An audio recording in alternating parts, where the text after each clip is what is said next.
एक छोटे से गांव रहमानपुर में दो मासूम भाई बहन रहते थे। बड़े भाई का नाम अमान था और छोटी बहन का नाम हिना। दोनों की दुनिया सिर्फ उनकी अम्मी तक सीमित थी। उनके वालिद सालों पहले उन्हें छोड़कर दूसरे शहर चले गए थे और फिर कभी पलट कर नहीं आए। अम्मी ने ही मजदूरी करके दोनों बच्चों को पाला था, मगर किस्मत को कुछ और मंजूर था। एक दिन लंबी बीमारी के बाद उनकी अम्मी इस दुनिया से चली गईं। मिट्टी के छोटे से घर में हर तरफ मातम पसरा हुआ था। अमान अपनी अम्मी के जनाजे के पास बैठा रो रहा था और हिना बार बार मासूमियत से पूछ रही थी, भैया, अम्मी हमें छोड़कर क्यों चली गईं? अमान खुद टूट चुका था, मगर फिर भी उसने अपनी बहन को सीने से लगाकर कहा, अल्लाह अच्छे लोगों को अपने पास बुला लेता है हिना। अम्मी अब जन्नत में हैं।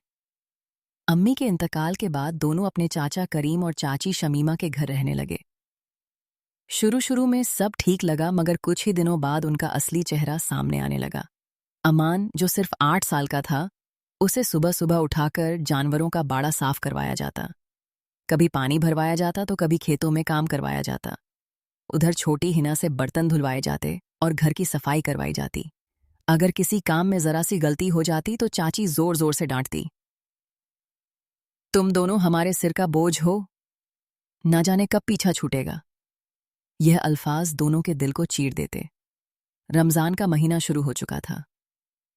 गांव के हर घर में इफ्तार की तैयारियां होती, तरह तरह के पकवान बनते, मगर अमान और हिना के हिस्से में सिर्फ बचा खुचा खाना आता।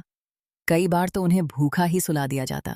एक शाम हिना भूख से कांप रही थी। उसने धीरे से अपने भाई से कहा, भैया, मुझे बहुत भूख लगी है। अमान की आंखें भर आईं। उसने हिम्मत करके चाची से कहा, चाची, हिना को थोड़ा खाना दे दीजिए। मगर चाची गुस्से से चिल्ला उठी, आज इसे खाना नहीं मिलेगा, इसने मेरा गिलास तोड़ दिया है। उस रात दोनों भाई बहन भूखे ही सो गए।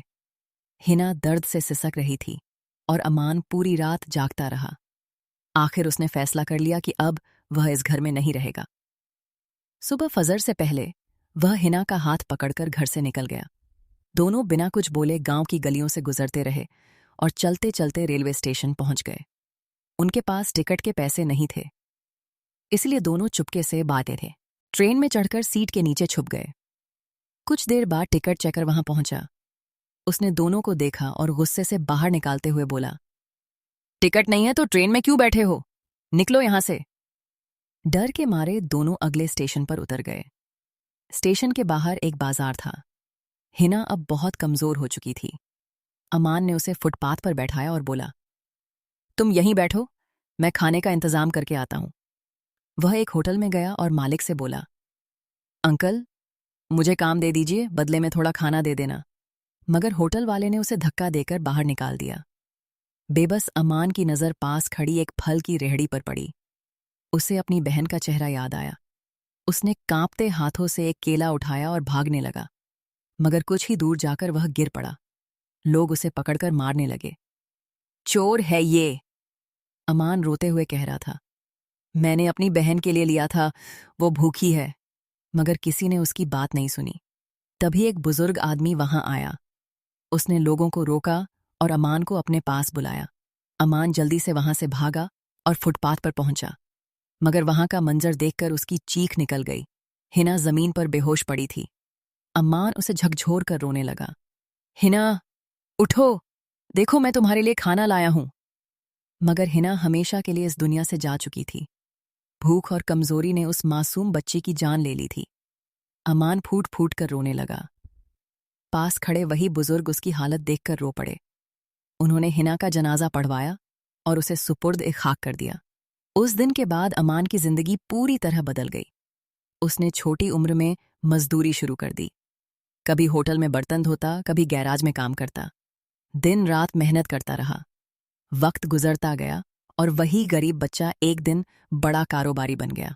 उसके कई बड़े शोरूम थे और लोग उसकी इज्जत करते थे। उधर चाचा करीम और चाची शमीमा पर भी वक्त ने करवट ली। जिन बच्चों के लिए उन्होंने अमान और हिना पर जुल्म किया था, वही बच्चे बड़े होकर उन्हें छोड़ गए।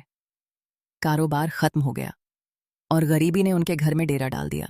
एक दिन गांव में कई महंगी गाड़ियां आकर रुकीं। लोग हैरान थे। उनमें से एक गाड़ी से सूट पहने एक नौजवान उतरा।